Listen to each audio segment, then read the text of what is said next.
Miongoni mwa makocha wanaotajwa kuhusishwa na wekundu wa Msimbazi Simba ni pamoja na huyu raia wa Ufaransa, Franck Djouma. Yeye ni miongoni mwa makocha wazoefu katika soka la Afrika na hasa ukanda wa kaskazini mwa Afrika UNAF, akiwa amewahi kufundisha katika ligi kuu ya Misri, ligi kuu ya Algeria, ligi kuu ya Morocco, lakini pia ameshawahi kufundisha kule kwa Ufaransa katika Ligue 2, ligi ya Championship Ufaransa, Ligue 1, ligi kuu ya Ufaransa, na ameshawahi kutwaa ubingwa wa ligi kuu ya Ufaransa enzi zake akiwa mchezaji. Ameshawahi kuchezea klabu mbalimbali. Klabu ya Olympique Marseille ameshawahi kuichezea. Ashawahi kuichezea klabu ya AS Monaco ambayo alitwaa nao ubingwa ligi kuu ya Ufaransa msimu 1996-97, wakati huo akiwa chini ya kocha Arsene Wenger. Lakini ameshawahi kuichezea klabu kama RC Lens, ameshawahi kuchezea klabu ya Newcastle United ya ligi kuu ya England na kadhalika. Yeye ana uzoefu haswa wa enzi zake akiwa mchezaji.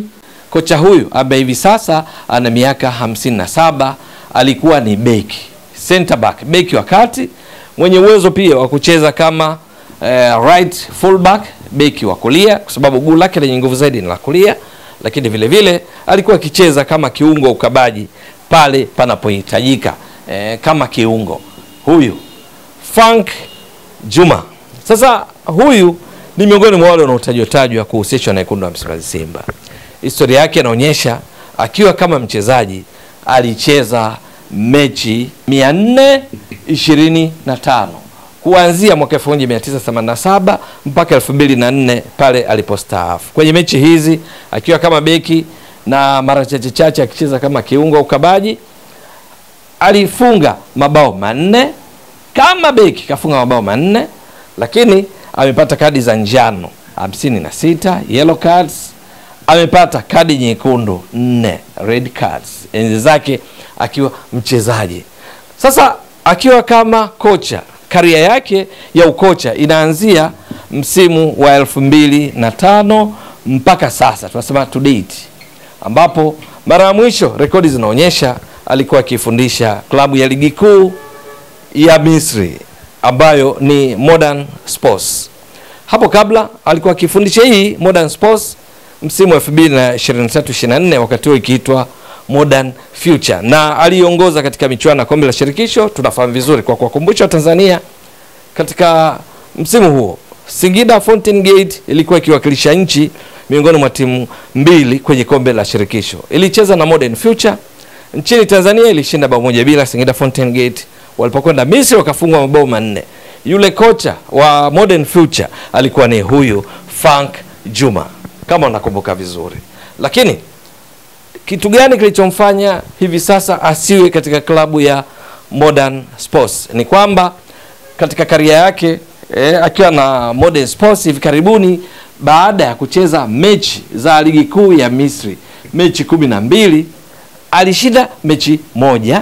Mechi hii alishinda dhidi ya Zamalek, mfungaji akiwa mchezaji wake Jonathan Joseph, nakumbuka vizuri. Lakini mechi nyingine kati ya 12 akatoa sare mechi 4, lakini akapoteza mechi 7 kati ya mechi 12. Hilo lilifanya management ya Modern Sports iachane naye. Kwa hiyo akawa huru. Hivi karibuni alihusishwa pia na klabu moja ya Championship katika nchi ya Ivory Coast, klabu inaitwa Ganyoa, lakini taarifa latest zinasema kwamba yuko huru, na hiyo ni miongoni mwa sababu ambazo zinamfanya ahusishwe na wekundu wa Msimbazi Simba. Sio tu kwa sababu yuko huru, lakini pia uzoefu wake kama kocha na hasa katika soka la Afrika. Ni kwa sababu gani? Amewahi kwenye nyakati tofauti kuiongoza timu ya taifa ya Equatorial Guinea, lakini vile vile akiwa nchini Algeria amewahi kuifundisha ES Setif ya ligi kuu ya Algeria, amewahi kuifundisha JS Kabylie ya ligi kuu ya Algeria, ameshawahi kuifundisha CR Belouizdad.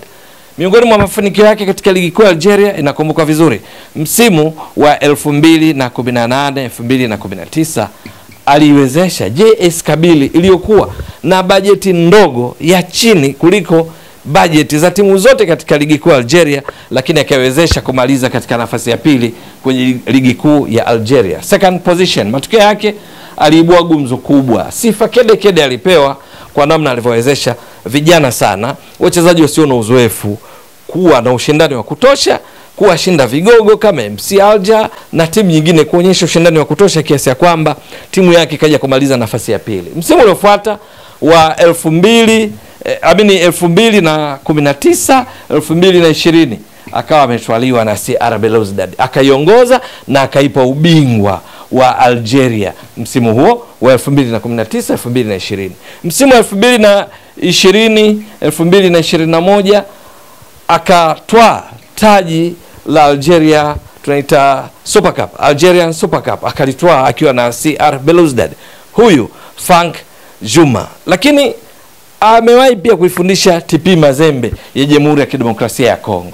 Akiwa TP Mazembe alikuwa akifanya vizuri, lakini bahati mbaya kwake kilichompoza ni msimu wa 2022 2023 katika ligi ya mabingwa barani Afrika, CAF Champions League, hatua za awali. TP Mazembe ilikumbana na Vipers ya Uganda iliyokuwa chini ya kocha Robertinho, yule ambaye alikuja kuifundisha Simba, tunakumbuka vizuri. TP Mazembe wakatolewa na Vipers kwa namna isiyotarajiwa katika mechi ya kuania kufuzu hatua ya makundi. Vipers wakaenda hatua ya makundi, TP Mazembe wakaangukia kwenye kombe la shirikisho. Kitendo hicho kiliwakera viongozi wa TP Mazembe, wakaachana na Franck Djouma.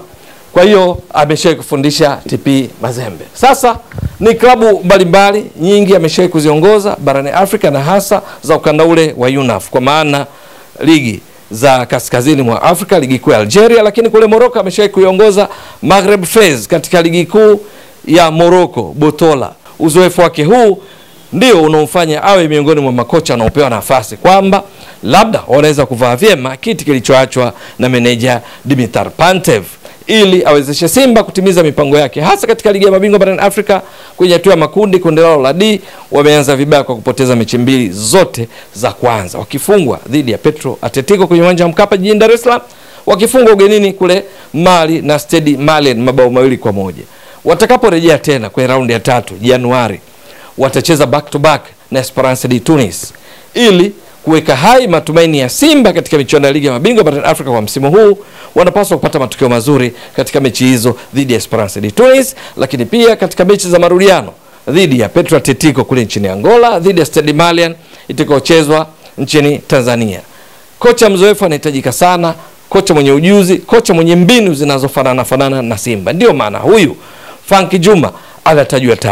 Sasa Franck Djouma, mfumo wake kwenye kucheza baada ya golikipa huwa ni walinzi wanne, viungo wale ukabaji, viungo watatu washambuliaji na mshambuliaji kinara mmoja. Kwa lugha nyingine ni mfumo unaofanana kwa kiasi kikubwa na mifumo wanaotumia Simba. Na katika mfumo wake huu wa baada ya golikipa kuwa na walinzi wanne, viungo wale ukabaji, viungo watatu washambuliaji na mshambuliaji kinara mmoja, au wakati mwingine kunyumbulika na kwa baada ya golikipa anakuwa na walinzi wanne, viungo watatu na washambuliaji watatu, kimsingi cheza yake hupenda kumiliki zaidi mpira, hupenda kucheza katika nusu ya pili ya uwanja, na kikubwa zaidi ambacho pengine kitakuwa tofauti na makocha wengi waliowahi kupita Simba ni kwamba anapenda ujenzi wake wa mashambulizi, mhimili wake, roho yake iwe katikati ya eneo la uwanja, yani kwenye mid third. Maana uwanjani kuna theluthi tatu.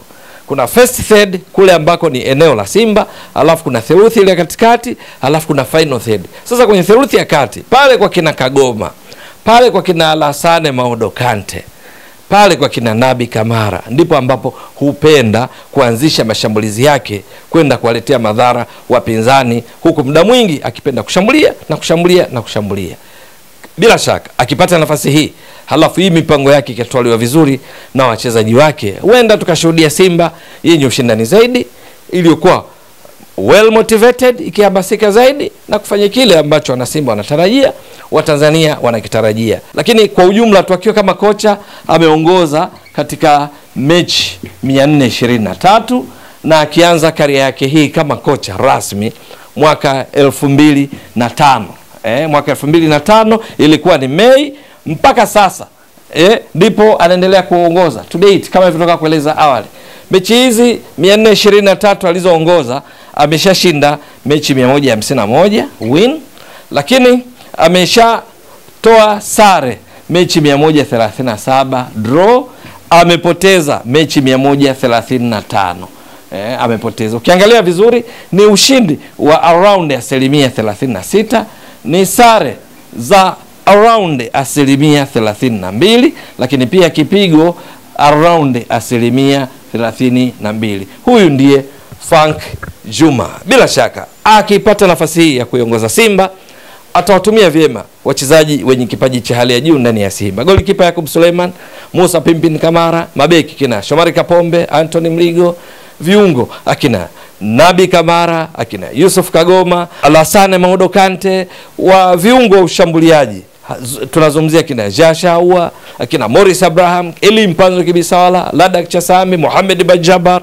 Washambuliaji hapa tunazungumzia Steven Dese Mkwala, Jonathan Soa, Selimani Mwalimu na wachezaji wengine ndani ya Simba kuhakikisha wanatimiza malengo ya Simba ambayo tunafahamu katika ligi ya mabingwa barani Afrika walau wafike nusu finali, kwa sababu Simba tangu msimu wa 2018-19 wanaitwa wazee wa hizi kazi mechi za CAF, kwa sababu ni msimu mmoja tu 2019-2020 wakati Simba ilipoishia hatua za awali kwa kutolewa na UD Songo. Misimu mingine yote kwenye ligi ya mabingwa kuanzia 2018-19 Simba huishia hatua ya robo finali. Kwa sababu hiyo, licha ya kupoteza mechi mbili za kwanza, bado matumaini yapo kwa Simba kwamba wana uwezo wa kupindua meza kibabe na kufika walau robo finali, nusu finali, kibidi msimu mpaka finali, na hata kuchallenge kwenye mbio za ubingwa. Nani ajuaye? Wakimpata huyu Frank Juma kwa uzoefu wake, ni dhahiri kwamba kama mbinu zake zitatwaliwa vizuri na wachezaji wa Simba, wanaweza wakatimiza malengo hayo. Je,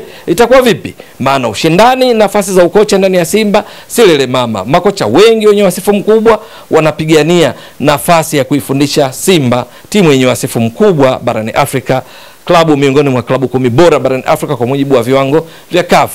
Itakuwa vipi? Ni swala la kusubiri. Ewe mtazamaji wa Mbwaduke Stats Sport Next Level, endelea kuunga mkono channel hii kwa kuhakikisha una subscribe, una share, una like na kucomment. Mwasilishaji wako ni mimi Ramadhani Mbwaduke almaarufu kama Mzee wa Data. Shukran jazilan. Bye bye.